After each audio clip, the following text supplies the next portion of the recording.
اللہ اللہ اللہ اللہ اللہ اللہ اللہ اللہ الحمد للہ رب العالمین والصلاة والسلام علی حبیبہ محمد وآلہ وصحبہ اجمعین اعوذ باللہ من الشیطان الرجیم بسم اللہ الرحمن الرحیم قولہ تعالی یحرفون الکلم من بعد مواضعہ۔ اس میں اس طرف یہ دلیل ملتی ہے کہ یہ یہود کے علماء کے حق میں تھا کہ وہ اپنی خواہشات کے مطابق قرآن اپنی کتاب کے الفاظ میں تبدیلی کر دیا کرتے تھے۔ تو یہاں یہ فرماتے ہیں کہ صوفیہ محققین کلام الہی کے ظاہری معنی سے کبھی انکار نہیں کرتے، اس کے مطابق عمل کرتے ہیں، ہاں ان سے کیفیات باطنی کا استدلال انہی ظاہری معنی سے کرتے ہیں، بلکہ لفظ بدل کر نہیں کرتے یا کوئی معنی بدل کر نہیں کرتے۔ اگر مفہوم آیت کا بدل جائے اور اس کا معنی بدل جائے اور اس سے کوئی تصوف کا مسئلہ اختیار کر رہا ہو تو وہ صوفی نہیں ہے۔ صوفیاء کے جتنے مسائل ذکر اذکار اور کیفیات باطنی کے متعلق ہوتے ہیں آیت کے ظاہری مفہوم کے مطابق اور اس سے اس کے اشارات ملتے ہیں۔ تو یہ جو حالات صوفیہ میں ہے کہ شریعت اور ہے، طریقت اور ہے، اور نئے نئے مسائل گھڑتے رہتے ہیں، فرمایا یہ جاہلوں کا کام ہے، ایسے لوگ صوفی نہیں ہوتے۔ قولہ تعالی یقولون ان اوتیتم ھذا فخذوہ وان لم تؤتوہ فاعذروا، کہتے ہیں کہ اگر تم کو یہ حکم ملے تو قبول کر لینا، یہ نہ ملے تو اس سے احتیاط رکھنا۔ اس میں اس شخص کی مذمت کی گئی ہے جو علماء سے اس لیے رجوع نہ کرے کہ اسے حق نصیب ہو، بلکہ اپنی بات منوانے کی غرض سے علماء سے رجوع کرے۔ یعنی آج کل ہوتا یہ ہے کہ میرے پاس ایک یہیں ہمارے گاؤں کے لوگ آ گئے کہ وہ جی اس نے بہنوئی کے گلے پہ چھری رکھ دی اور اسے گرا دیا اور اس سے کہا کہ طلاقیں دے دو۔ اس نے طلاقیں دے دی، ہوئی ہیں یا نہیں ہوئی، لیکن جب اس نے طلاق دے دی طلاق تو ہو گئی، اب اس نے زبردستی لی تو اس کا گناہ اس کے ذمہ ہے، اللہ کریم مجھ سے پوچھے گا، لیکن جب اس نے طلاق دے دی طلاق تو ہو گئی۔ طلاق اور نکاح مذاق میں کرو، زبردستی کرو، وہ تو منعقد ہو جاتا ہے۔ تو پہلے تو انہوں نے کہا جی ان میں علادگی کر دو تو ٹھیک ہے، جب طلاق ہو گئی تو بات ختم ہو گئی، یہ وہ۔ پھر انہیں 2-4 دن بعد پھر انہیں ہوش آنا شروع ہوتا ہے کہ یار یہ تو غلط ہو تو پھر یہاں سے کہیں کسی اور عالم کے پاس جیلم گئے اور اسے سارا واقعہ سنایا، تو جس طرح مجھے معلوم ہوا تو اس نے کہا بھی یہ تو طلاق ہو گئی۔ تو انہوں نے کہا بھئی طلاق ہو گئی تو وہ ہمیں وہاں گھر پتہ چل گیا تھا، آپ کے پاس تو اس لیے آیا ہے کہ نہ ہو گئی کا کوئی بتاؤ تو اللہ ہدایت دے سب کو۔ علماء میں بھی بعض ایسے لوگ ہیں جو محض دنیا کے لیے دین بیچتے رہتے ہیں، تو اس نے کہا پھر اس طرح کہو، یہ نہ کہو کہ اس نے اسے ڈرایا دھمکایا تو اس نے طلاق دے دی، تم یہ بیان لکھ کر دو کہ اس نے کہا تھا میں طلاق دے دوں گا۔ اب یہ مولوی صاحب نے ہیلا بتایا کہ اس نے یہ نہیں کہا طلاق دے، تو اس نے کہا دے دوں گا، تو میں فتویٰ لکھ دیتا ہوں طلاق نہیں ہوئی، جب اس فتوے پہ وہ آباد ہے تو فرمایا اس کی مذمت ہے۔ علماء کے پاس جاؤ تو حق طلب کر کے حق کا اتباع کرنے کے لیے جاؤ، نہ یہ کہ اپنی رائے منوانے کے لیے انہیں کو پیسے دے کر یا لالچ دے کر یا اس طرح کر کے، تو اس سے آخرت نہیں بنے گی، اس سے ان کو بھی تباہ کرو گے۔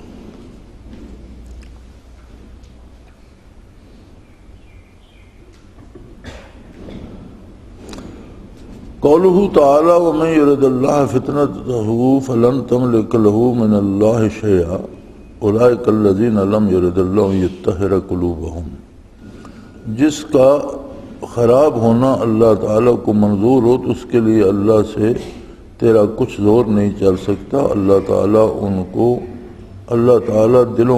ان کے دلوں کا پاک کرنا منظور نہیں۔ فرماتے ہیں جب تک معاملہ اللہ کریم سے درست نہ ہو تو شیخ کی توجہ اور برکات بھی فائدہ نہیں دیتی۔ نیت میں خلوص نہ ہو، اللہ سے معاملہ درست نہ ہو، طلب صحیح نہ ہو تو شیخ کی توجہ یا برکات بھی فائدہ نہیں دیتی۔ جس طرح یہاں رسول اللہ صلی اللہ علیہ وسلم سے فرمایا گیا کہ ان کا معاملہ جب میرے ساتھ درست نہیں ہے تو آپ کی برکات سے انہیں کیا فائدہ ہوگا۔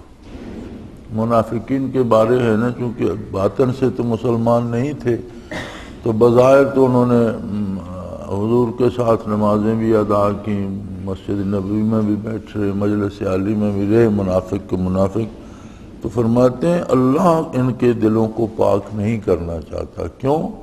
اس لیے کہ ان کا معاملہ اللہ کے ساتھ درست ہے۔ تو فرماتے ہیں سلوک کا مسئلہ اس میں یہ ہے کہ شیخ سے استفادہ کرنے کے لیے بھی خلوص نیت شرط ہے۔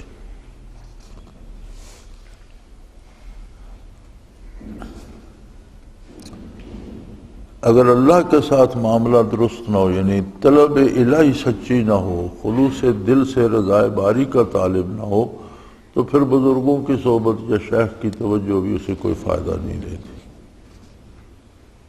قولہ تعالی سماعون للکذب اکالون للسحت،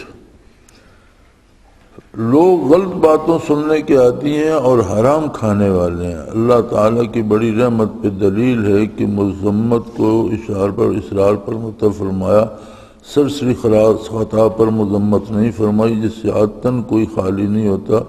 یہی شان ہوتی ہے مشائخ اہل تربیت کی کہ خفیف امور سے تسامح کرتے ہیں جب تک کہ جرأت اور استخفاف نہ ہو۔ فرمایا اللہ کریم نے، یہ اس کا بڑا کرم ہے کہ گناہ کے بار بار کرنے کی مذمت فرمائی ہے۔ اکالون للسحت، حرام کھاتے چلے جاتے ہیں، سماعون للکذب، جھوٹ سنتے چلے جاتے ہیں۔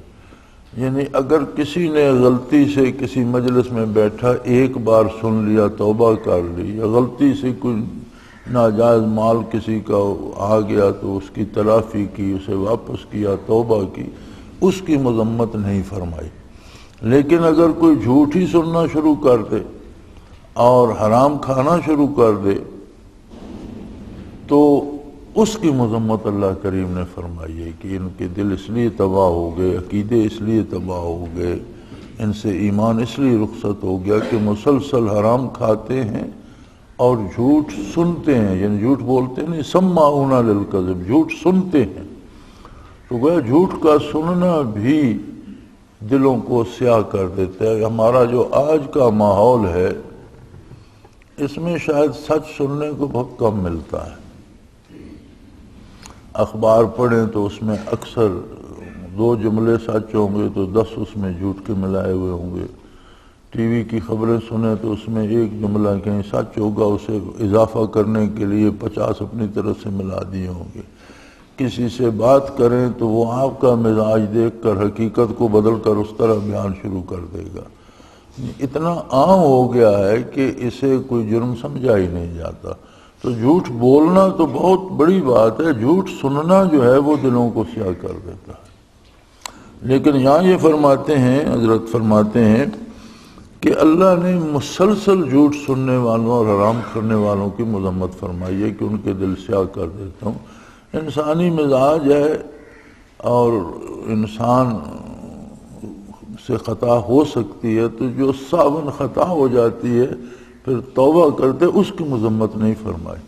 تو فرمایا یہی عادت مشائخ کی بھی ہوتی ہے کہ وہ چھوٹی چھوٹی غلطیوں سے صرف نظر کرتے ہیں، ہر بندے کی ہر چھوٹی بڑی غلطی کی نشاندہی نہیں کرتے۔ یہ طالبوں کا کام ہے کہ وہ اپنے کردار کی اصلاح کرتے رہیں، وہ اپنا خیال خود رکھیں، ہر چھوٹی بڑی غلطی پر شیخ گرفت نہیں کرتا کہ یہ سنت الہی ہے کہ انسانی مزاج ہے، اس سے چھوٹی بڑی خطا ہو جاتی ہے۔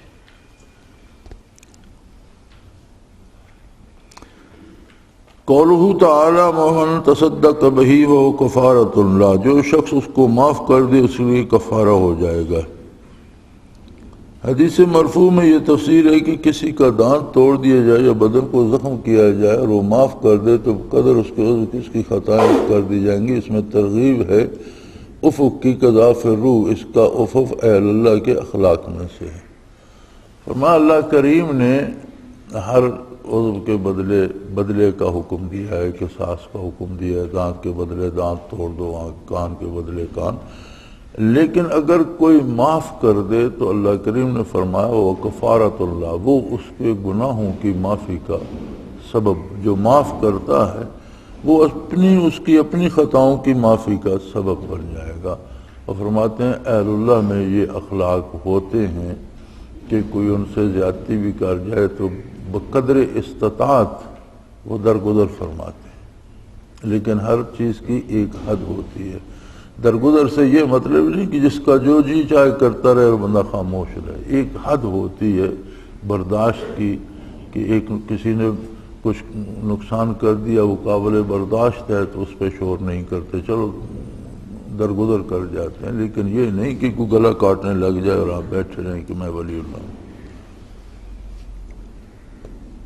قولہ تعالی فسوف یأتی اللہ بقوم یحبهم ویحبونہ الی قولہ لا یخافون فی اللہ لومۃ لائم، اللہ تعالیٰ ایسی قوم کو پیدا کر دے گا جس سے اللہ تعالیٰ کو محبت ہوگی، ان کو اللہ سے محبت ہوگی، مہربان ہوں گے مسلمانوں پر، تیز ہوں گے کافروں پر، جہاد کرتے ہوں گے اللہ کی راہ میں، اور کسی ملامت کرنے والے کی ملامت کا اندیشہ نہ کریں گے۔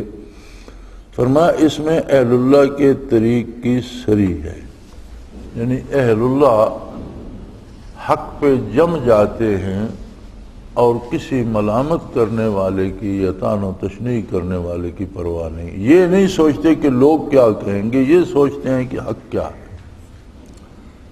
قرآن حکیم نے یہ بات 1400 سال پہلے ارشاد فرمائی۔ وہ زمانہ آج کی طرح کا نہیں تھا، اگرچہ اس زمانے بھی یہ سب کام ہوتے تھے، سب باتیں ہوتی تھی، لوگ اہل حق پر طعن و تشنیع کرتے تھے، لیکن وہ زمانہ نہ ٹیلی فون نہ ڈاک نہ تار نہ اس طرح نہیں تھا کہ ساری دنیا یکسو ہو جائے ایک بات پہ۔ اب دور ایسا آ گیا ہے کہ آج سب سے مہلک ہتھیار ہے پروپیگنڈا، جسے قرآن نے لومۃ اللائم کہا ہے کہ ملامت کرنے والے اس کے خلاف ملامت کرتے ہیں، خواہ بندہ حق پر بھی ہو تو اس کے خلاف پروپیگنڈا شروع ہو جائے، جس طرح آج پوری کافر دنیا میں جہاد کے خلاف پروپیگنڈا ہو رہا ہے، مجاہدین کے خلاف اسے دہشت گردی کہا جا رہا ہے۔ یعنی عجیب بات ہے کہ کافر مسلمانوں کے ملک پر باہر سے آ کر قبضہ کر لیں تو وہ امن پسند، وہ کہتے ہیں کہ ہمیں امن کے لیے کر رہے ہیں، اور اس ملک کے مسلمان شہری اگر اپنا دفاع کریں تو وہ دہشت گرد ہو، یہ دہشت گردی۔ تو یہ سارا کیا ہے؟ یہی لومۃ اللائم ہے، یہی پروپیگنڈا ہے، اور آج لوگ اس سے بڑا دامن بچاتے ہیں، کہیں میرے خلاف کچھ ٹی وی پہ نہ آ جائے، کہیں میرے خلاف اخبار میں نہ لکھ دیا جائے کہ میرے خلاف لوگ یہ فرمایا اہل اللہ اللہ کے بندے ان چیزوں کی پرواہ نہیں کرتے، ان کی محبت بھی اللہ کے لیے ہوتی ہے، دشمنی بھی اللہ کے لیے ہوتی ہے، اور یہ دنیا کا جو مؤثر ترین ہتھیار بن گیا ہے، جسے انگریزی میں پروپیگنڈا کہتے ہیں، اور عربی میں قرآن حکیم نے اسے لومۃ اللائم کہا ہے، ملامت کرنے والوں کی ملامت کی، وہ اس کے خلاف شور اٹھا دیتے ہیں۔ فرمایا اہل اللہ اس کی پرواہ نہیں کرتے، وہ صرف اللہ کی رضا کو اور حق کو دیکھتے ہیں، جو حق ہو اس پہ قائم رہتے ہیں۔ قولہ تعالی لکل جعلنا منکم شرعۃ ومنہاجا، تم میں سے ہر ایک کے لیے ہم نے خاص شریعت اور خاص طریقت تجویز کی تھی۔ اس قول کی طرف اشارہ نکل سکتا ہے کہ طریق الوصول الی اللہ بعدد انفاس الخلائق۔ فرماتے ہیں کہ اس آیہ کریمہ میں اس طرف اشارہ ہے کہ جتنے ذی روح انسان ہیں ہر ایک کی اپنی ایک نسبت اللہ کے ساتھ، ایک ہی حلقہ ذکر میں سب ذکر کرتے ہیں، ایک ہی شیخ سے سب برکات لیتے ہیں، ایک ہی مسجد میں ہیں سارے، لیکن پھر بھی سب کا جو ذاتی تعلق ہے اس کی کیفیت ہر ایک کی الگ الگ ہے۔ ایک ذاتی تعلق جو اللہ سے استوار ہوتا ہے، ایک ذاتی طلب جو رضا الہی کی ہوتی ہے، اللہ کریم کی خوشنودی کی ہوتی ہے۔ فرمایا جتنے افراد ہوں بعدد انفاس الخلائق، یعنی جتنے متنفس ہیں ان کی تعداد کے مطابق ہر ایک کا تعلق الگ ہے۔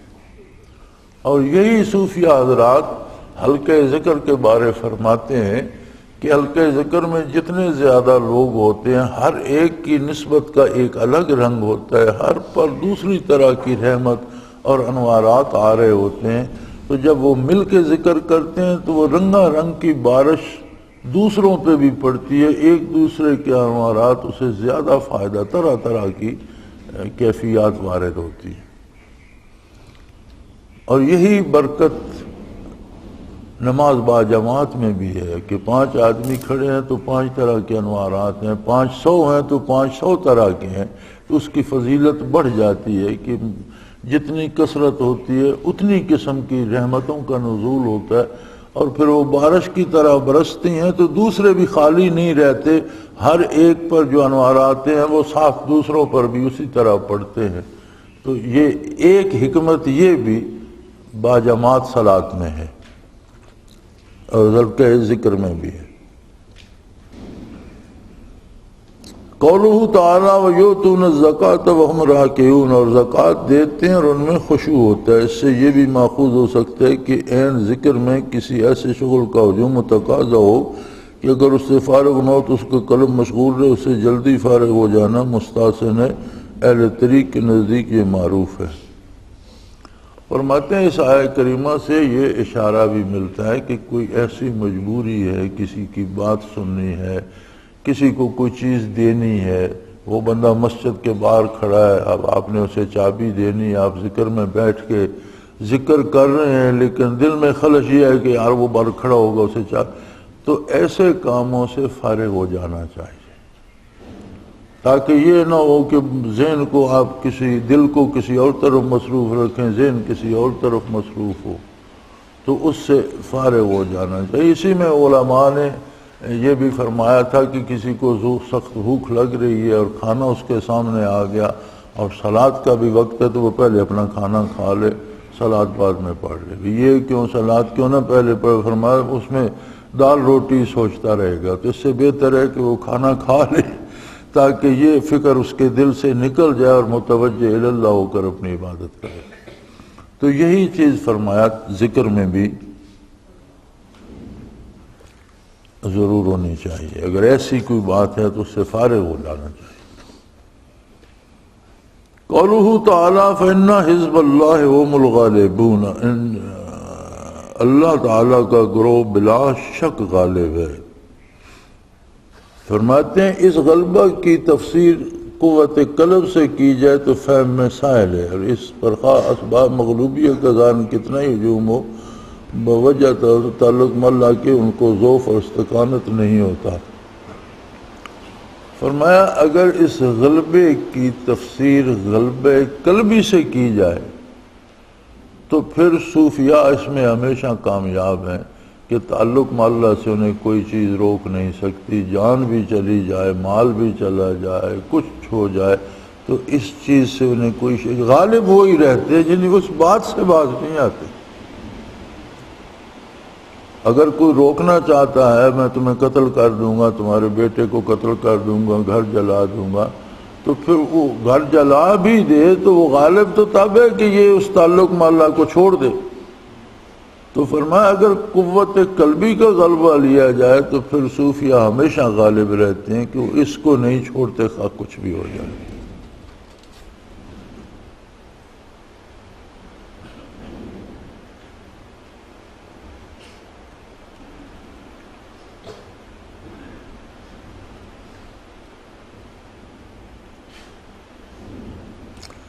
لا تتخذوا الذین اتخذوا الی قولہ اولیاء، فرمایا جن لوگوں کو تم سے پہلے کتاب ملی ہے جو ایسے ہیں کہ انہوں نے تمہارے دین کو ہنسی اور کھیل بنا رکھا ہے، ان کو اور دوسرے کفار کو دوست مت بناؤ۔ فرمایا اس میں دلیل ہے اس بات پر کہ جو اہل اللہ کے طریق کا تمسخر رہتا ہو اس کے ساتھ تعلقات نہ رکھے جائیں۔ کوئی ایسا شخص جو اہل اللہ کا یا اہل اللہ کے طریق کا مذاق اڑاتا ہے، فرمایا اس کے ساتھ رشتہ نہ رکھا جائے۔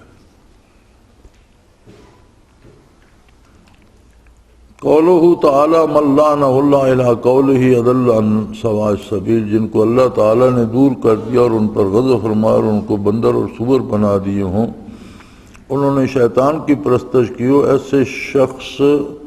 ایسے اشخاص کے اعتبار سے بھی بہت برے ہیں، ایسے شخص ارکان کے اعتبار سے بھی برے ہیں اور راہ راست سے بھی بہت۔ اس میں دلالت ہے کہ مصلحت دینیہ ہو تو مخالف کی ذم کو خوب ظاہر کرے، یہ صبر و حلم کے منافی نہیں۔ یعنی جہاں کوئی دین میں خرابی کر رہا ہو تو یہ صبر نہیں ہے کہ اسے برداشت کیا جائے، یہ صبر کے منافی نہیں ہے، یہ بھی صبر کا حصہ ہے کہ کوئی دینی نقصان کر رہا ہے، کوئی ایسی بدعت جاری کر رہا ہے جس سے دین کا نقصان ہوتا ہے، کوئی ایسا رواج جاری کر رہا ہے جس سے مسلمانوں کے ایمان کو ذوق پہنچتا ہے، کوئی ایسا کام کر رہا ہے جیسے یہ لوگوں نے سود کا نام منافع رکھ کے ہر ایک کو کھلانا شروع کر دیا، تو فرمایا اس کی جتنی بھی کھل کر مذمت کی جائے یہ بھی صبر اور برداشت ہے۔ یعنی صبر کا یہ مطلب نہیں کہ برائی کو برداشت کرتا رہے۔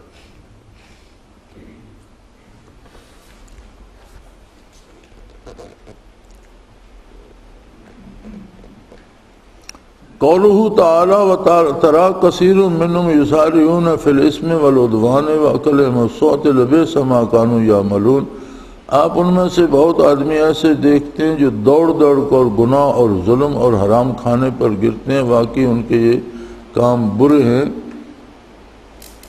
تو فرمایا اسم ایک رذیلہ ہے جو نتیقیہ سے پیدا ہوا، اور عدوان ایک رذیلہ ہے جو قوت غضبیہ سے ناشی ہے، تو عقل صوت ایک رذیلہ جو قوت شاویہ۔ تو اس میں دلالت ہے کہ افعال کے مصادر اور ملکات ہیں۔ فرمایا یہ دو جرم جو ہیں کہ ظلم کرتے ہیں اور دوسروں کا مال کھانے پہ دوڑتے ہیں، تو یہ دو جرائم جو ہیں ان کی اصل یہ ہے کہ ظلم کرتے ہیں جو مزاج میں قوت غضبیہ ہے اس کے باعث، اور دوسروں کا مال کھاتے ہیں جو قوت شہوانیہ مزاج میں ہے۔ تو جب یہ قوتیں غالب آتی ہیں تو اس کا مطلب ہے کہ افعال کے مصادر یا ان کے صدور کا سبب انسان کے اندر کی قوتیں ہیں۔ یہی بات ہے جو میں نے اگلے دن کہی تھی کہ شیطان بندے کا کچھ نہیں بگاڑ سکتا، بندہ اپنا دشمن آپ ہوتا ہے، اس کے اپنے اندر ایک کمزوری ہوتی ہے جس سے شیطان جس سے پکڑ کر اسے خراب کرتا ہے۔ تو اگر اپنے اندر سے وہ کمزوریاں دور کی جائیں تو وہ کچھ نہیں بگاڑ سکتا۔ وہی بات حضرت یہاں فرما رہے ہیں کہ افعال کے مصادر ملکات ہیں، یعنی جو فعل صادر ہوتا ہے تو جو ملکہ انسانی قوت غضبیہ قوت شہوانیہ دی گئی وہ اس کے صدور کا سبب بنتے ہیں۔ اسی لیے اللہ کریم نے رسول اللہ صلی اللہ علیہ وسلم کی تعریف فرماتے ہوئے فرمایا والذین معہ اشداء علی الکفار رحماء بینہم۔ اب یہ قوت غضبیہ کا بے محل استعمال نہیں کرتے، جنہیں آپ کی معیت نصیب ہوتی ہے وہ کفر کے مقابلے میں ڈٹ جاتے ہیں، لیکن وہی اسی میدان میں جہاں کفر کے مقابلے میں وہ تیغ برہاں ہیں وہاں مومن کے لیے نسیم سحر بن جاتے ہیں۔ تو قوت غضبیہ اور قوت شہوانیہ پہ وہ قادر ہو جاتے ہیں، ورنہ یہ وہاں غالب ہو جائیں تو انسان حیوان ہو جاتا ہے۔ حیوان میں اور انسان میں کیا فرق ہے؟ حیوان جانور جو ہے اس کے اندر سے جو خواہش اٹھتی ہے وہ اس پہ عمل کر گزرتا ہے، اب اسے بھوک لگی ہے تو وہ نہیں دیکھتا کہ کھیت مالک کا ہے یا کسی دوسرے کا ہے، چارہ میرا ہے یا دوسرے جانور کا ہے، کاغذ پڑا ہے یا کچھ چھلکا پڑا ہے یا کھانے کی چیز ہے، سڑک پر پڑی ہے یا گندی ہے یا صاف ہے، بھوک لگی وہ کھانا شروع کر دیتا ہے۔ اسے غصہ آ جائے تو وہ نہیں دیکھتا کہ یہ مالک ہے یا اب تک یہ میری خدمت کرتا رہا، اسی کو مار دیتا ہے۔ یعنی قوت شہوانیہ یا قوت غضبیہ اس کے قابو میں نہیں ہوتی، وہ ان کے قابو میں ہوتا ہے۔ انسانیت یہ ہے کہ یہ قوتیں انسان کے قابو میں ہوتی ہیں اور جہاں ان کا محل ہے وہاں استعمال کرتا ہے۔ قرآن فرماتا ہے کہ یہ قوت صرف ان کو نصیب ہوتی ہے جنہیں معیت محمد الرسول اللہ نصیب،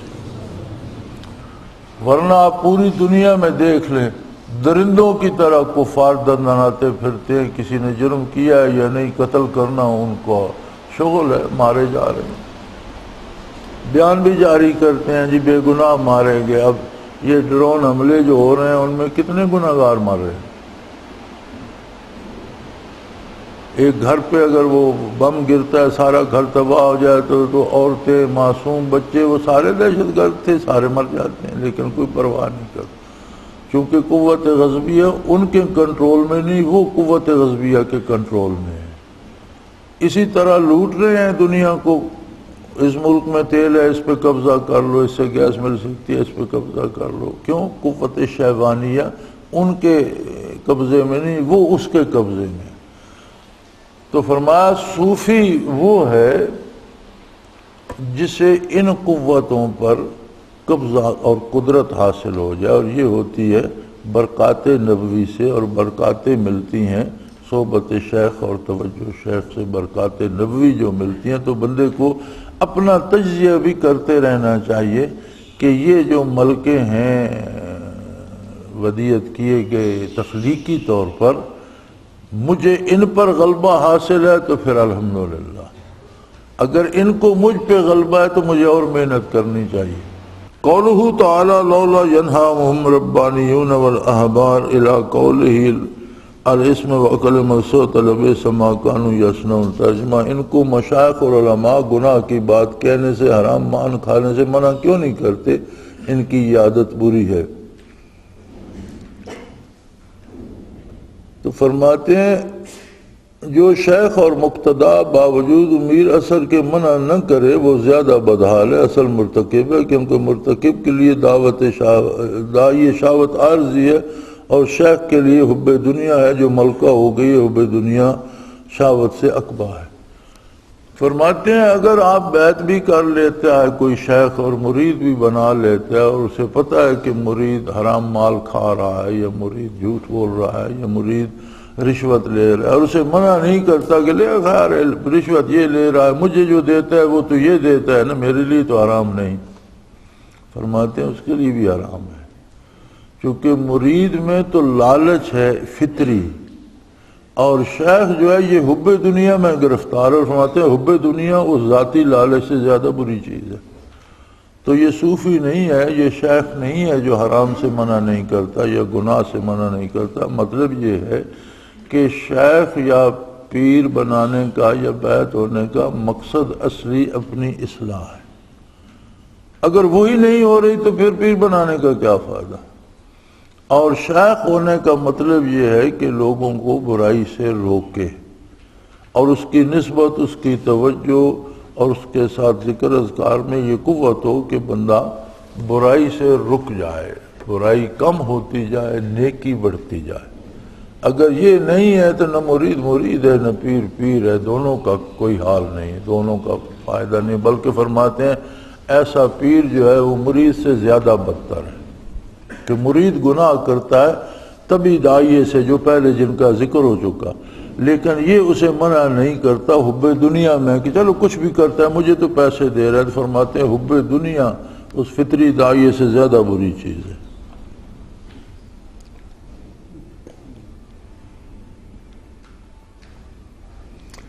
وَلَوْ أَنَّهُمْ أَقَامُوا التَّوْرَاةَ وَالْإِنْجِيلَ وَمَا أُنزِلَ إِلَيْهِمْ مِنْ رَبِّهِمْ لَأَكَلُوا مِنْ فَوْقِهِمْ مِنْ تَحْتِ أَرْجُلِهِمْ۔ اگر یہ لوگ تورات اور انجیل جو کتاب ان کے پاس پہنچ گئی اس کی پوری پابندی کرتے تو یہ لوگ اوپر سے بھی نیچے سے بھی خوب فراغت سے کھاتے پیتے۔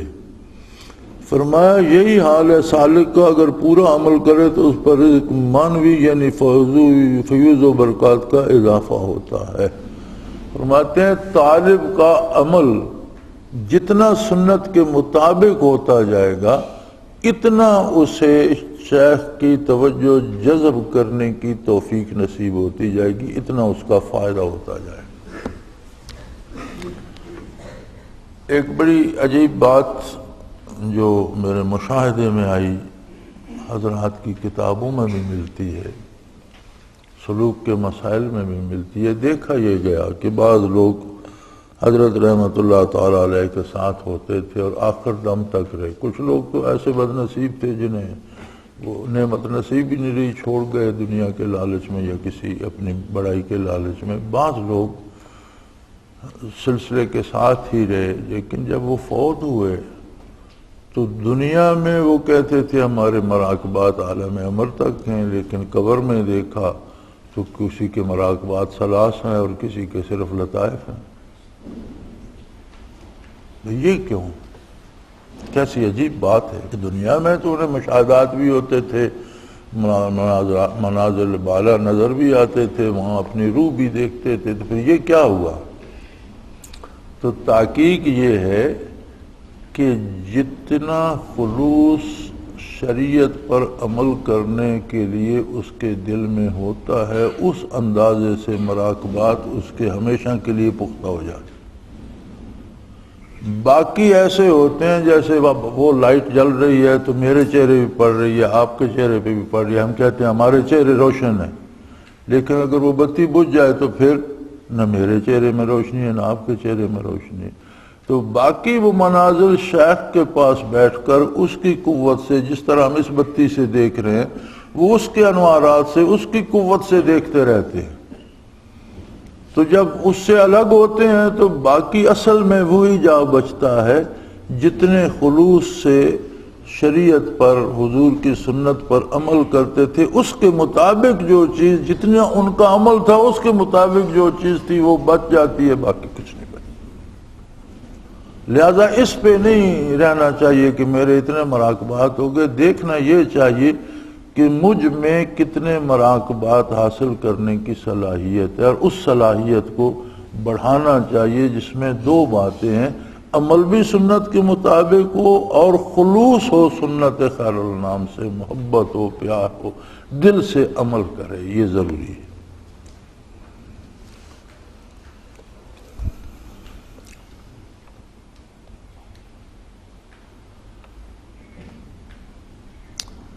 قولہ تعالی قل یا اہل الکتاب لستم علی شیء حتی تقیموا التوراۃ والانجیل وما انزل الیکم من ربکم۔ ترجمہ، آپ فرما دیجئے کہ اہل کتاب تم کسی راہ پر نہیں جب تک توریت کی اور انجیل کی اور جو کتاب تمہارے پاس رب کی طرف سے بھیجی گئی اس کی پوری پابندی۔ اس سے معلوم ہوا کہ بدون اتباع شریعت کوئی کمال معتبر نہیں۔ فرمایا کوئی کتنے بھی کمال کا دعویٰ کرتا رہے، اگر وہ شریعت پر عمل نہیں کر رہا تو سب جھوٹ ہے، استدراج ہے، شیطان کے بنائے ہوئے بکھیڑے ہیں۔ بنیاد شریعت آقا نامدار صلی اللہ علیہ وسلم ہے، اس پر عمل کے علاوہ کوئی کمال نصیب نہیں ہوتا۔ قولہ تعالی کلما جاءہم رسول بما لا تہوی انفسہم فریقا کذبوا وفریقا یقتلون۔ جب کبھی ان کے پاس کوئی پیغمبر ایسا حکم لایا جس کو ان کا جی نہ چاہتا تھا تو بعضوں کو جھوٹا بتایا اور بعضوں کو قتل ہی کر ڈالتے تھے۔ اس پر استدلال ہے کہ کبائر کی اصل اتباع ہوا ہے، اس لیے صوفیہ اس کے استحصال میں سخت کوشش کرتے ہیں۔ فرمایا وہ آیت کریمہ ہے کہ یہودیوں کے پاس جب نبی آتے تو جو انہیں بات کسی کی پسند نہ آتی یا اس کی تکذیب کر دیتے یا بعض کو شہید ہی کر دیتے تھے۔ تو فرمایا ہوائے نفس ہے جو اتباع ہوائے نفس، یعنی اپنی خواہشات کی تکمیل کے لیے کوشش کرنا، اپنی آرزویں پوری کرنے کے لیے، اور اللہ کا حکم بھی اس میں مانے آئے تو اس کا انکار کر دینا. اس لیے صوفی زیادہ مشائخ زیادہ محنت جو کرتے ہیں وہ اتباع ہوائے نفس کے خلاف بندے کو مضبوط کرنے کے لیے کرتے ہیں کہ وہ خواہشات نفس کا پیرو نہ ہو بلکہ سنت خیر الانام صلی اللہ علیہ وسلم کا پیرو ہو.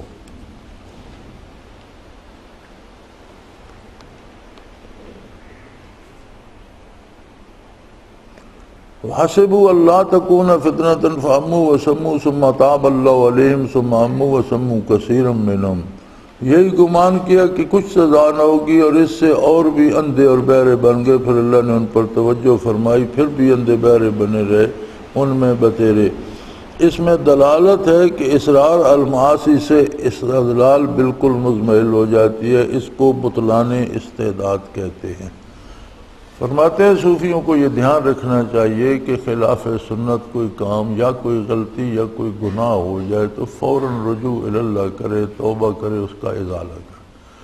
اگر اصرار اور معاصی ہوتا ہے کہ بار بار وہی گناہ کرنے سے جو استعداد ہے برکات حاصل کرنے کی وہ تباہ ہو جاتی ہے. لہذا کسی گناہ پر اصرار سے بچنا چاہیے. قوله تعالی لقد کفر الذین قالوا ان اللہ والمسیح ابن مریم، بے شک وہ لوگ کافر ہو چکے جنہوں نے یہ کہا کہ اللہ تعالیٰ مسیح ابن مریم. اس میں بطلان حلول و اتحاد پر جس کے قائل جاہل صوفیاں دلالت کرتا ہے. فرمایا جو جاہل صوفی کہتے ہیں کہ جی یہ میرا شیخ تو بس اللہ اسی میں بستا ہے، یہ درست نہیں ہے. بندہ بندہ ہے، اللہ اللہ ہے، اور اللہ کا حلول کسی چیز میں ممکن نہیں ہے. مخلوق مخلوق ہے، خالق خالق ہے. قوله تعالیٰ قل اتعبدون من دون اللہ ما لا یملک لکم ضرا، فرما دیجئے کہ اللہ کے سوا ایسے کی عبادت کرتے ہو جو نہ تم کو کوئی ضرر پہنچانے کے اختیار رکھتا ہو. اس میں ابطال ہے، مشائخ کو متصرف مستقل سمجھنے کا جیسا جاہلوں کا زوم ہے. ہمارے ہاں بھی یہ ہے. کچھ یہاں ایک گاؤں کے شاہ جو کہلاتے ہیں، بڑے لوگوں کا دعویٰ ہے ہم سید ہیں، پتہ نہیں کون کون ہے، 14 صدیوں کی بات ہے. شکلیں ان کی مختلف ہیں، رنگ ان کی شکلیں ڈرونی ہیں، رنگ سیاہ ہیں، کرتوت برے ہیں، کہتے ہم سید ہیں. تو یہ کوئی دلیل نہیں بنتی. بہرحال ان کا دعویٰ ہے. تو جاہلوں میں یہ مشہور ہے کہ جی دعا تو ان کی لگے نہ لگے، بد دعا بڑی لگتی ہے، بندہ اجڑ کے رہ جاتا ہے، پھر انہیں پیسے دیتے رہتے. تو فرماتے ہیں اس کا ابطال ہے نفع دینا یا نقصان، یہ اللہ کا اپنا کام ہے، کوئی کسی کا کچھ نہیں بگاڑ سکتا. یہ جو رواج ہو گیا ہے نا کہ بعض پیروں کو اس لیے چندہ دیتے رہتے ہیں کہ پیر ناراض ہو گیا تو یہ کارخانہ تباہ ہو جائے گا، پیر ناراض ہو گیا تو بچے مر جائیں گے. فرمایا کوئی کچھ نہیں بگاڑ سکتا، اور پیر کا کام کسی کو روزی دینا یا زندگی دینا یا مار دینا نہیں ہے. پیر اللہ کا شریک نہیں ہے، یہ کام اللہ کے اپنے ہیں. کسی کو روزی دے، زیادہ دے، کم دے. پیر کا کام مرید کی اصلاح کرنا اور اس میں خلوص پیدا کرنا ہے. یہ گمان رکھنا جیسا جو حلا میں ہے، اور یہ اسی لیے زیادہ شرینیاں دیتے ہیں کہ پیر خوش ہوگا تو فائدہ ہوگا، ناراض ہوگا تو نقصان ہوگا. تو فرمایا یہ باطل ہے، یہ درست نہیں.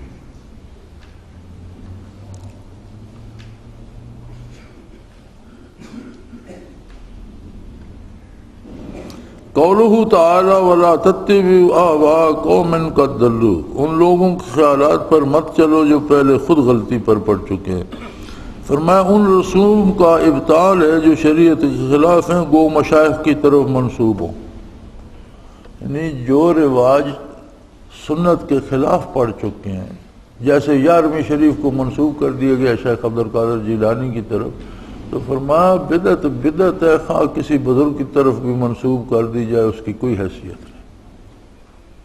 اب یہ ثبوت کسی کے پاس نہیں کہ حضرت 11ویں مناتے تھے. کون ثبوت اس کا؟ کہاں ثبوت؟ اور جو کام عہد نبوی میں نہیں ہوا، صحابہ میں نہیں ہوا، تابعین میں، تبع تابعین میں نہیں ہوا، تو اتنے بڑے ولی اللہ کو کیا ضرورت تھی کرنے کی؟ لیکن کھانے پینے کا تو اپنا پیٹ بھرنے کا انتظام کرتے ہیں، منسوب ان کی طرف کر دیتے ہیں۔ فرمایا ایسی رسومات جن کی شریعت میں اصل نہیں وہ باطل ہیں، خواہ وہ کسی بزرگ کی طرف بھی منسوب کی گئی۔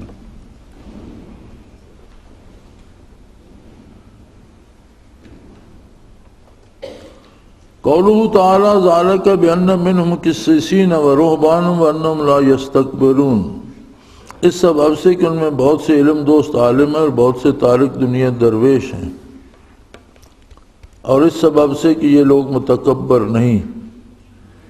معلوم ہوا کہ علوم و اخلاق کو اعمال میں دخل عظیم ہے، اسی لیے مشائخ کو اخلاق و علوم کا اعتماد اعمال سے زیادہ ہوتا ہے۔ فرمایا اخلاق، حسن اخلاق اور خلوص، یہ کیفیات جو ہیں دراصل اعمال میں جان یہ پیدا کرتی ہیں، یہ زیادہ اہم معلوم ہوتی ہیں کہ یہاں ان کی تعریف کی کہ وہ تکبر نہیں کرتے، دنیا کا لالچ نہیں کرتے، اور علوم دینیہ حاصل کرتے ہیں، علماء ربانیین ہیں۔ تو اس سے مراد یہ ہے کہ یہ چیزیں، یہ اوصاف جو ہیں یہ اعمال میں جان پیدا کرتی ہیں۔ جتنا کسی میں تکبر نہیں ہوگا یا خلوص ہوگا یا عزت انکساری ہوگی، اتنی اس کے ایک شخص 2 رکعت پڑھتا ہے، دوسرا بھی 2 رکعت پڑھتا ہے، لیکن ایک 2 رکعت پڑھنے والا جو ہے وہ دکھاوے کے لیے پڑھ رہا ہے تو اس کے لیے شاید وہ 2 رکعت بھی مصیبت بن جائیں، اس کی وجہ سے اسے سزا ہو کہ میری عبادت کے نام پر تو نے لوگوں کو دکھاوا کیا، اور ایک شخص کی 2 رکعت شاید سارے گناہ معاف کرنے کا سبب بن جائے کہ وہ خلوص سے سجدہ کر رہا تھا۔ تو فرمایا اعمال کی ظاہری صورت بے اعتبار نہیں، ان اوصاف سے اس میں قوت پیدا ہوتی ہے۔ قولہ تعالی ترا اعینہم تفیض مع الدم ہے، آپ ان کی آنکھیں آنسوں سے بہتے ہوئے دیکھتے ہیں، اس میں اس کا اثبات ہے کہ وجد کی حقیقت یہ ہے کہ حالت معبودہ غریبیہ غیر اختیاریہ، یعنی یہ محض بھنگچر اسپیکر اچھل کود وجد نہیں ہے، وجد معمود ہے، لیکن وہ جو غیر اختیاری ہو اور کسی اچھے کام پر اس پر ایک کیفیت وارد ہو جائے اور اس کیفیت میں اس سے کوئی برائی یا گناہ صادر نہ ہو۔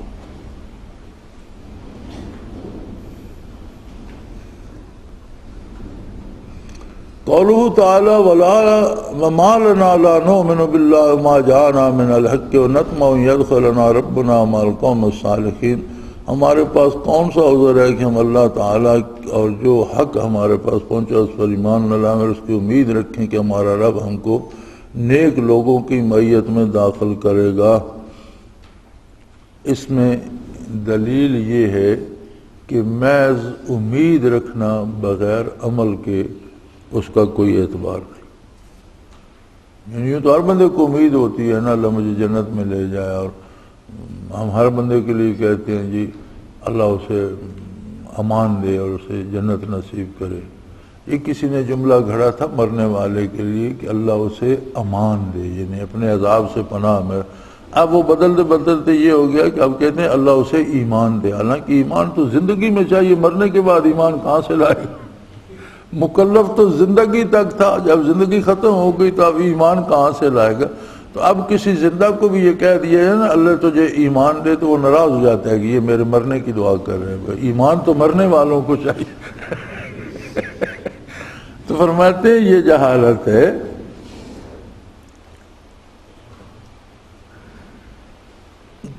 محض امید رکھنا بغیر عمل کے فرماتے ہیں اس کا کوئی اعتبار نہیں۔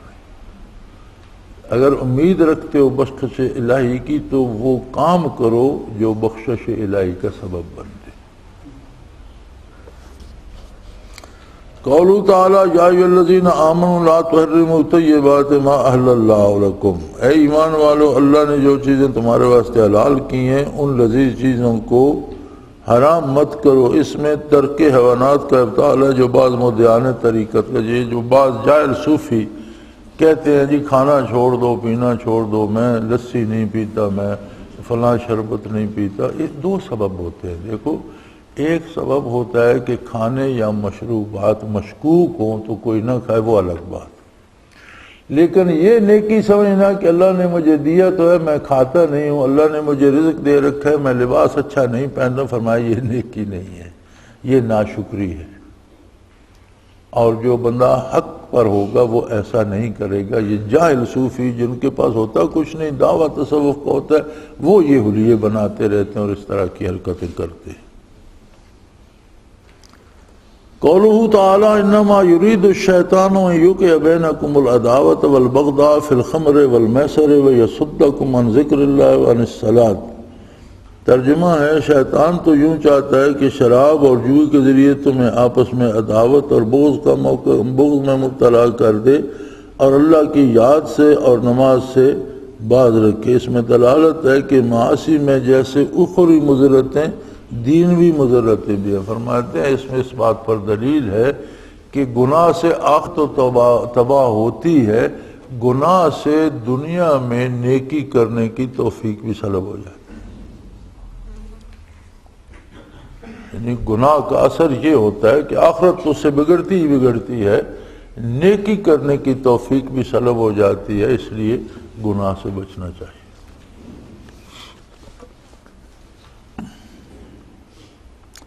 قولہ تعالی لیس علی الذین آمنوا وعملوا الصالحات جناح فیما اطعموا اذا ما اتقوا وآمنوا وعملوا الصالحات ثم اتقوا وآمنوا ثم اتقوا واحسنوا۔ ایسے لوگوں پر جو ایمان رکھتے ہیں، نیک کام کرتے ہیں، اس چیز میں کوئی گناہ نہیں جس کو وہ کھاتے پیتے ہوں، جبکہ وہ لوگ پرہیز رکھتے ہوں، ایمان رکھتے ہوں، نیک کام کرتے ہوں، پھر پرہیز کرنے لگتے ہیں، اور ایمان رکھتے ہوں پھر پرہیز کرنے لگتے ہیں۔ تقوی ایمان کو مقرر لانے میں اس طرف اشارہ ہے کہ ان دونوں میں بہت درجات ہیں۔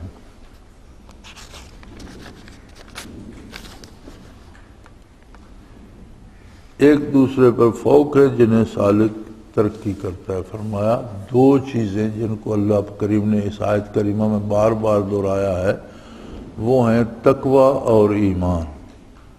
ایمان سے مراد خلوص ہے، تقوی سے مراد شریعت پر عمل ہے۔ اگر اسے آسان سمجھا جائے، آسان کیا جائے سمجھانے کے لیے، تو ایمان سے مراد ہے کہ خلوص ہو دل میں، اور تقوی سے مراد ہے کہ پوری کوشش کرے کہ شریعت مطہرہ کے احکام پر عمل کرے۔ فرمایا یہ دو چیزیں ہیں جو سالک میں ترقی کی استعداد پیدا کرتی ہیں، اور جو برکات اسے نصیب ہوتی ہیں وہ اس کی اپنی ذات کا حصہ بنتی جاتی ہیں۔ قولہ تعالی یا ایھا الذین آمنوا لیبلونکم اللہ بشیء من الصید۔ اے ایمان والو، اللہ تعالیٰ قدر شکار سے تمہارا امتحان کرے گا۔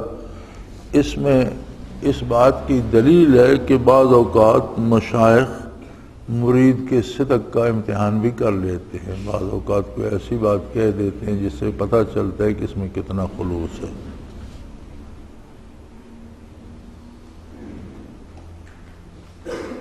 قولہ تعالی ومن قتل منکم متعمدا فجزاء مثل ما قتل لا قوله من عاد فینتقم اللہ منہ۔ ترجمہ جو شخص تم میں سے اس کو جان بوجھ کر قتل کرے اس پر پاداش واجب ہوگی، مساوی ہوگی اس جانور کے جس کو اس نے قتل کیا، جس کا فیصلہ تم میں سے دو معتبر شخص کر دیں گے۔ یہ وہ ہے احرام میں اگر کسی چیز کو جانور کو مار دیتا ہے یا شکار کر لیتا ہے تو اس کے بارے تو فرمایا اس میں اصل ہے کہ اہل ریاضت اول خطا پر اپنے نفس کو ایسی سزا دیتے ہیں جس کا تحمل اس کو آسان ہوتا ہے، اگر عود کرے تو ایسی سزا دیں جو اس پر قدر دشوار ہو۔ وہاں سے استدلال کیا ہے حضرت رحمۃ اللہ علیہ نے کہ اہل تصوف اگر غلطی ہو جائے تو کچھ نہ کچھ سزا دیتے ہیں نفس کو۔ کوئی برا خیال آیا تو دوسرے دن روزہ رکھ لیا، کہ تجھے مال کھانے کی ہوس تھی، آج تجھے حلال بھی نہیں دوں گا، نفلی روزہ رکھ لیا۔ تو فرماتے ہیں اس کی اصل ہے اس آیت میں کہ اگر کوئی غلطی کرے تو اس پر سزا اسے دی جائے، یا پھر غلطی کرے تو اس سے زیادہ سزا دیتے ہیں۔ فرمایا یہ صوفیوں کے اس کام کی اس آیت کریمہ میں اصل موجود ہے۔ قولہ تعالی احل لکم صید البحر وطعامہ، تمہارے لیے دریا کا شکار پکڑنا اس کا کھانا حلال کیا گیا۔ اس میں تعدیل اور اس میں غلو کرنے سے نہیں ہے۔ فرمایا یعنی خشکی کا جو جانور ہے اسے جب تک آپ پکڑ کر حلال نہیں کریں گے وہ کھا نہیں سکیں گے۔ سمندر کا جو شکار مچھلی وغیرہ ہے اسے آپ پکڑتے ہیں تو بغیر ذبح کیے وہ حلال ہے۔ تو فرمایا اس سے اس بات پہ دلیل ہے کہ عمل میں تعدیل ہونے، متوازن ہونا چاہیے، غلب نہیں ہونا چاہیے، زیادتی نہیں ہونی چاہیے۔ یعنی اگر خشکی کے جانور کو اللہ نے حکم دیا کہ بغیر ذبح کے نہیں کھا سکتے تو دوسری طرف نرمی کر دی کہ سمندر سے پکڑو تو بغیر ذبح کھا سکتے۔ تو فرمایا جو مجاہدہ بھی کیا جائے اس میں غلب نہ کیا جائے بلکہ اس میں تعدیل ہونی چاہیے۔ قولو تعالی ما جعل اللہ من بحیرہ، ترجمہ اللہ تعالیٰ نے نہ بحیرہ کو مشروع یعنی ان چیزوں کو مشروع نہیں کہ اس میں ابطال اہل جاہلیت کی اس بدعت کا کہ بعض چیزوں کو غیر اللہ کے نامزد کر دیتے ہیں، جیسے بعض جو ارواح طیبہ کے ساتھ تبرک، جس طرح آج کل بھی لوگ کہتے ہیں جی یہ بکرا فلاں بزرگ کے مزار کا ہے، یہ مرغہ فلاں بزرگ کے، پھر اسے خود نہیں کھاتے، پھر اسی مزار پر دیتے ہیں، خواہ وہاں وہ حرام خور شرابی کبابی بنگی چرسی کھاتے رہے۔ فرمایا یہ چیز باطل ہے، سب چیزاں کی ہیں اور کسی بزرگ کے نام پر مختص نہیں کی جا سکتی۔ قولہ تعالی وَإِذَا قِيلَ لَهُمْ تَعَالَوْا إِلَىٰ مَا أَنزَلَ اللَّهُ وَإِلَى الرَّسُولِ قَالُوا حَسْبُنَا مَا وَجَدْنَا عَلَيْهِ آبَاءَنَا، جب ان سے کہا جاتا ہے اللہ تعالیٰ نے جو احکام نازل فرمائے ان کی طرف اور رسول کی طرف رجوع کرو تو کہتے ہیں ہم کو وہی کافی ہے جس میں اپنے بڑوں کو دیکھا۔ اس میں جاہل صوفیہ کے اس طریقہ کے ابطال ہے کہ جب ان سے کے سامنے شریعت پیش کی جاتی ہے تو وہ اپنے مشائخ کا حوالہ دیتے ہیں، یہ ہمارے بزرگ ایسا نہیں کرتے تھے، ہم ایسا نہیں کرتے۔ فرمایا یہ باطل ہے، کوئی بزرگ خلاف شریعت عمل نہیں کرتا، یہ بزرگوں کے نام پر بعد والے خلاف، اگر واقعی وہ بزرگ ہے تو خلاف شریعت ہے تو بزرگ نہیں ہو سکتا، بزرگ ہے تو خلاف شریعت نہیں ہو سکتا۔ یہ بعد والے بزرگوں کے نام پر غلط رواج جاری کر دیتے اور پیچھے آنے والوں کو اگر کہا بھی جائے کہ یہ شرعن جائز ہے، کہتے نہیں ہمارے پیر صاحب ایسا کرتے تھے ہم تو کریں گے۔ فرمایا یہ درست نہیں ہے۔ قولہ تعالی یا ایھا الذین آمنوا علیکم انفسکم، اے ایمان والو اپنی فکر کرو۔ بعض تفاسیر پر جیسا روح میں ہے کہ اس میں کفار و فساق کی حالت پر زیادہ افسوس حسد کرنے سے مومنین کو منع کیا گیا، اور یہی طریق عارفین کا ہے کہ امر بالمعروف نہیں یا نہی منکر کو لے کر چلنے کے بعد کسی کے زیادہ درپے نہیں ہوتے۔ فرمایا یہ بڑی خوبصورت بات حضرت نے کہی قرآن سے اخذ کر کے، اور آج اگر آپ دیکھیں تو اکثر انسانوں کا مزاج یہ ہے کہ انہیں اپنی فکر نہیں ہوتی، سارا دن گنتے رہتے ہیں فلاں یہ کرتا ہے، فلاں کا بیٹا وہ کرتا ہے، فلاں کی بیٹی نے یہ کر دیا، فلاں کے گھر میں یہ ہوتا ہے، فلاں نے چوری کی، فلاں جھوٹ بولتا ہے، اپنی بات 24 گھنٹے میں ایک بار بھی نہیں کرتے کہ میرا حال کیا ہے۔ تو فرماتے ہیں اس آیت کریمہ سے دلیل یہ ہے آمنو علیکم انفسکم، تم اپنی جان کے ذمہ دار ہو، لوگوں کی فکر کرنے کی بجائے اپنی فکر کرو کہ میں نے دن بھر میں کیا جملے کہے، ان میں کتنے جائز کتنے ناجائز ہیں، دن بھر میں کتنے کام کیے ان میں کتنے ناجائز ہیں کتنے جائز، تم سے تمہارا سوال ہوگا۔ اور آج ہم دیکھتے ہیں کہ آج تو بالکل حال ہی ہو گیا کہ سارا دن ہم دوسروں کو زیر بحث لاتے ہیں، اپنی فکر کوئی نہیں کرتا۔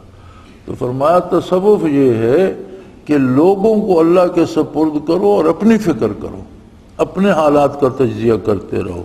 علیکم انفسکم، تم سے تمہارے متعلق جواب لیا جائے گا۔ قولہ تعالی یا ایھا الذین آمنوا شہادۃ بینکم اذا حضر احدکم الموت الی الاخر الآیات، اے ایمان والو آپس میں دو شخص بھی وصی ہونا مناسب جبکہ تم کو کسی میں، اس سے ثابت ہوتا ہے کہ انتظام کی رعایت ہر امر میں ضروری ہے، وہ دینوی ہو اور کیوں نہ ہو، بند نظامی سے اہل حقوق کی مسالے میں خلل پڑتا ہے۔ فرمایا جب اللہ نے یہ حکم دیا ہے کہ کسی کی موت بھی آ جائے تو وہ اپنے مال میں وصیت کرے، دو گواہ بنائے، اگرچہ بعد میں جب وراثت کے متعلق احکام نازل ہو گئے تو پھر اس کی ضرورت نہ رہی، حکم ختم ہو گیا، آیت آج بھی موجود ہے چونکہ وہ وراثت میں پہلے احکام وراثت نہیں تھے تو وصیت کرنے کا حکم تھا، پھر احکام وراثت آ گئے تو وصیت کی ضرورت ختم ہو گئی۔ لیکن بعض احکام جو منسوخ ہوئے ہیں وہ تین طرح کے ہیں۔ بعض آیات اٹھا لی گئی، حکم باقی ہے، جیسے رجم کا۔ بعض احکام ایسے ہیں جن کی آیات باقی ہیں اور حکم ختم ہو گیا، آیت تلاوت کا اور اس کی برکات کے لیے وہ باقی ہے، تو یہ اس قسم کا ہے۔ تو فرمایا جب اللہ نے عند الموت بھی یہ حکم دیا کہ مال کہاں کہاں کیسے ہوگا، دو گواہ بنا، اس کا مطلب ہے کہ زندگی بھر انتظامی امور کا اہتمام کرنا یہ ضروری ہے۔ یہ کوئی تصوف نہیں ہے کہ جو جس کا جی چاہے کرتا رہے، جی ہم تو درویش لوگ ہیں، ہم تو نہیں، کو فرمایا نہیں، یہ نہیں۔ جب تک مکلف ہے جو اس کے ذمے اس کے احسن انتظام کا وہ ذمہ دار ہے، یہی تصوف ہے۔ اگر یہ نہیں کرے گا تو لوگوں کے حقوق ضائع ہوں گے، حقوق ضائع کر کے کون سا تصوف، کون سے برکات حاصل کرے گا۔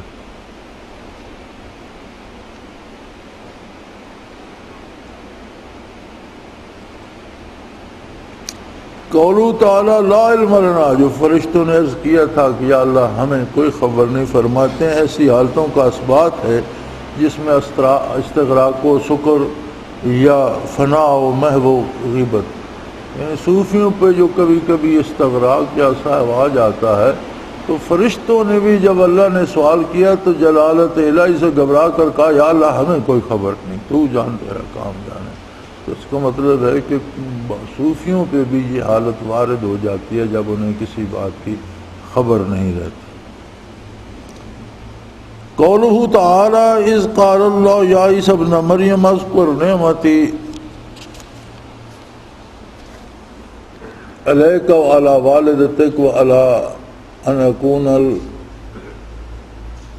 علیک وعلی والدتک، ترجمہ جب اللہ تعالیٰ فرمائیں گے عیسیٰ ابن مریم میرا انعام یاد کرو جو تم پر اور تمہاری والدہ پر، ویسے ثابت ہے کہ کسی کامل کی اولاد میں ہونا بھی ایک نعمت ہے۔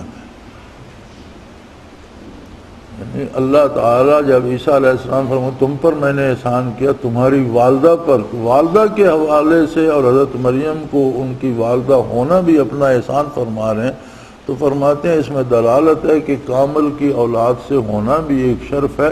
لیکن یہ یاد رکھیں اولاد ثابت ہونا بھی شرط ہے، اگر اس کامل کے احکام کی پیروی نہ کرے تو قرآن کے مطابق وہ اس کی اولاد ہی نہیں۔ جس طرح نوح علیہ السلام کے بیٹے کے بارے میں قرآن نے فرمایا اِنَّهُ لَيْسَ مِنْ أَهْلِكَ إِنَّهُ عَمَلٌ غَيْرُ صَالِحٌ، وہ آپ کا بیٹا نہیں، حالانکہ آپ کا سگا بیٹا تھا، فرمایا وہ آپ کا بیٹا نہیں اس لیے کہ اس کا کردار صحیح نہیں ہے، اس کے اعمال آپ کے اعمال سے مطابقت نہیں کا۔ تو اگر اعمال بھی بزرگ کے کردار کے مطابق ہوں اور اس سے خونی رشتہ بھی ہو تو نور و نلال ہو، یعنی بیٹا یا اس کی نسل سے ہونا اس کے اتباع اور اطاعت کے ساتھ مشروط ہے۔ قولہ تعالیٰ قالوا اتقوا اللہ ان کنتم مؤمنین، اللہ تعالیٰ کا یہ ارشاد کہ اللہ سے ڈرتے رہو اگر ایمان والے ہو، تو ایسے معجزات کی درخواستوں سے بچو، ان سے اہل زجر ہے خارق کو تلاش کیا جائے۔ فرمایا اس میں ان لوگوں کی مذمت کی جاتی ہے جو اہل اللہ سے محض کرامت کے متمنی رہتے ہیں، جب کرامت ہوگی تو پھر ان کے ساتھ اللہ اللہ کریں گے۔ فرمایا یہ بات اچھی نہیں ہے، اگر کسی اللہ والے کی صحبت میسر آئے تو اللہ اللہ کرے، یہ شرائط نہ لگاتا رہے، کرامت کا منتظر نہ رہے۔ وآخر دعوانا ان الحمد للہ رب العالمین۔ اللہ اللہ اللہ اللہ اللہ اللہ اللہ اللہ۔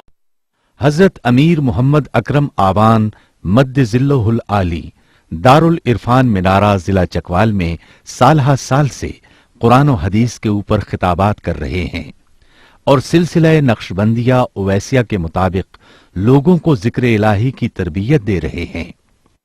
وہ قرآن پاک کی تفسیر ترتیب وار بیان کر رہے ہیں۔